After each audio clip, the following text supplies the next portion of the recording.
दिनों में ये सब जेल जाने के लिए तैयार है। और जिन्होंने इसमें भ्रष्टाचार किया है अब ये सेंटर तक बात पहुंच गई है। जो इसमें सेंटर और रिसीवर है वो दोनों जेल जाए। साढ़ा जिला ही लिस्ट निकली है उल्ला फ्रॉड भरी लिस्ट हा ते असें 2-3 बारी इंदे कन्नै अपॉइंटमेंट भी की लेकिन उस वेला साढ़ी इंदे कन्नै अपॉइंटमेंट हो ही नहीं पाई। तो हूँ असें बड़ी देर के बाद फिर एक बारी मैम 2-3 बार लगातार आई गए हैं। तो हूँ फाइनली सानू अज अपॉइंटमेंट मिलने का सर कन्नै मौका मिले तो उन्हें सानू फुल विश्वासन दिता है।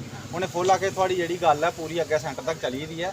विद इन डेज थोड़े दिनों तुम इसका परिणाम दिखने लभी जाना। जोड़े भी ये कल्प्रिट्स ने जोड़े भी इनवॉल्व हैं जिन्हें बड़ा ये फसे दे जो जिन्हें भी ये चीज़ की है जो फ्रॉड किया है वो सारे जेल के अंदर जाएंगे। ਤੁਸੀਂ ਆਪਣੀ ਜਿਸ ਤਰ੍ਹਾਂ ਤੁਸੀਂ ਕਹੇ ਕਰਦੇ ਸੀ ਕਿ ਤੁਹਾਨੂੰ ਸੀਬੀਆਈ ਇਨਕੁਆਇਰੀ ਇਸ ਮਾਮਲੇ ਦੇ ਉੱਪਰ ਚਾਹੀਦੀ है। तो इसमें सेंटर और रिसीवर है वो दोनों जेल जाएंगे। आप कुछ ही दिनों के लिए वेट करो। उसने हमें आश्वासन दिया कि ये बात सेंटर तक पहुंच गई। 100% निकलेगा। उसने बोला कि ये बात बिल्कुल सेंटर तक पहुंच गई है।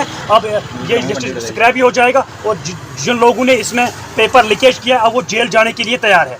हम इसमें अज अपॉइंटमेंट लभी सर उनके कन्नै ते बड़ा अच्छा ट्रीट किया उन्हें। सानू कश्मीर के भी मुड़े बुलाए थे उत्थे अपने लागे बैठे बिठाया उन्हें बड़ा पूछया सही ट्रीट किया तो सानू बड़ा अच्छा लग्या।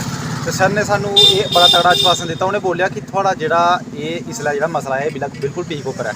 ये सेंटर में भी थोड़ी गल असें पहुँचाई दी है तो थोड़ी गल इसलै साढ़े गवर्नर साहब ने भी ये गल जी है वो रखी दी है। ये थोड़ी चला दी है। ये आखा जिन्हें जिन्हें ये किया है जिन्हें धांधलबाजी की या कुछ भी किया कोई नहीं बचेगा। ये उन्हें सानू ये आश्वासन दिता है कि ये जिन्हें भी ये चीज़ की दी है जिन्हें भी ये चीज़ कबला किया या कुछ भी किया ये सारे वापस आएंगे। तो उन्हें बड़ा तगड़ा सानू ट्रीट किया बड़ा तगड़ा आश्वासन दिता तो असें उनका उल्ला फ्रॉड भरी लिस्ट हा तो असें 2-3 बारी इंदे कन्नै अपॉइंटमेंट भी की लेकिन उस वेला सानू फाइनली सानू अज अपॉइंटमेंट मिलने का सर कन्नै मौका मिले तो उन्हें सानू फुल विश्वासन दिता है। उन्हें फुल आके थोड़ी जी गल है पूरी अगे सेंटर तक चली दी है। विद इन डेज थोड़े दिनों तुम इसका परिणाम दिखने लभी जाना। जोड़े भी ये कल्प्रिट्स ने जोड़े भी इनवॉल्व हैं जिन्हें बड़ा ये फसे दे जो जिन्हें भी ये चीज़ की है जो फ्रॉड किया है वो सारे जेल के अंदर जाएंगे। साथ जो बीजेपी के XMLC रह चुके हैं विभूत गुप्ता जी मौके पे वो भी मौजूद थे। उनसे भी वार्तालाप की है। उनका क्या कहना था इस जो फायर एंड एमरजेंसी स्कैम के पीछे। चलिए आपको एक रिपोर्ट उसके ऊपर भी दिखाते हैं। ये सारे पहले भी काम होते थे, ये घपले पहले भी होते थे, लेकिन ये हमारी सरकार है जिन्होंने इंक्वायरी करवाई और वो लोग अब CBI के छापे पड़े। आपने भी देखा काफ़ी घरों के अंदर छापे पड़े। ठीक है अभी कुछ हाथ नहीं आया है, आएगा हाथ भी आएगा। वो लोग कहाँ कब तक छुपेंगे जिन लोगों ने यहाँ पर इस किस्म की एक अनसर्टेनिटी पैदा कर दी और एक सवालिया निशान जो है वो खड़ा कर दिया। ऐसे लोगों को बख्शा नहीं जाएगा ये तय। साहब की बात सुन रही है, सुन पाती है, सुनेंगी और हल करती है। आप ये देखिए कि भाजपा ने सुना तो महाराजा हरि सिंह जी के दिन की छुट्टी मिली। भाजपा ने सुना तो यहाँ पर जो मामले जो थे पिछले दिनों अटके हुए मामले थे उनमें से काफ़ी मामले जो है हल हुए।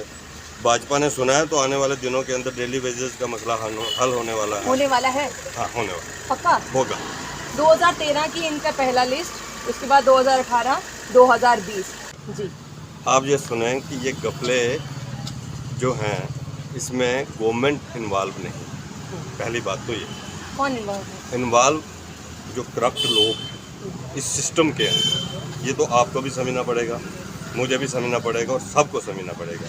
इस देश में कांग्रेस ने इतने वर्षों में लोगों की रगों के खून के अंदर करप्शन बांटी। माननीय प्रधानमंत्री नरेंद्र मोदी जी ने इस करप्शन को दूर करने के लिए हर किस्म के प्रयास किए।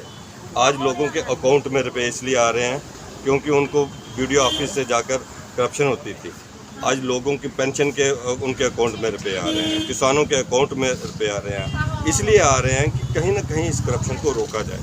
लेकिन ये देश इतना करप्ट हो चुका था, इसको ठीक करने में समय लग रहा है। बड़ा अनफॉर्चुनेट है कि जम्मू कश्मीर के अंदर ये जो SIs का हुआ या उसमें FAs का हुआ या उससे पहले ये जो फायर सर्विसेज का हुआ उस समय भी हमने लड़ाई लड़ी थी और ये कहा था कि एक ही डिस्ट्रिक्ट के इतने लोग कैसे आ सकते हैं।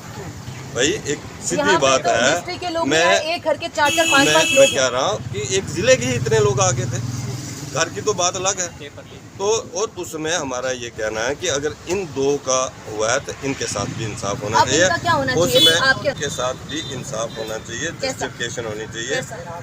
ऐसा ही इंसाफ होना चाहिए जैसा वो कमेटी की रिकमेंडेशन के ऊपर उनके जो हैं वो पेपर कैंसिल हुए हैं, बट इनकी भी ओवर एज नहीं हुए हैं, ये लोग ओवर एज मैं ये कह रहा हूँ फिर भी कमेटी ही डिसाइड करेगी ना, मैं और आप डिसाइड नहीं कर सकते, तीसरा डिसाइड नहीं कर सकता।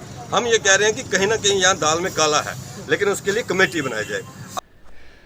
ये जो एस्पिरेंट है बहुत खुश हैं और आश्वासन भी दिया है और कहा है कि जल्द से जल्द इसके ऊपर इंक्वायरी की जाएगी और जो रिज़ल्ट है वो सामने लाया जाएगा, क्योंकि जो एस्पिरेंट है वो बहुत कहीं ना कहीं इस चीज़ को भी देख रहे हैं कि हमारी उम्र भी निकल रही है और हमें नौकरी के लिए दर बदर भटकना पड़ रहा है।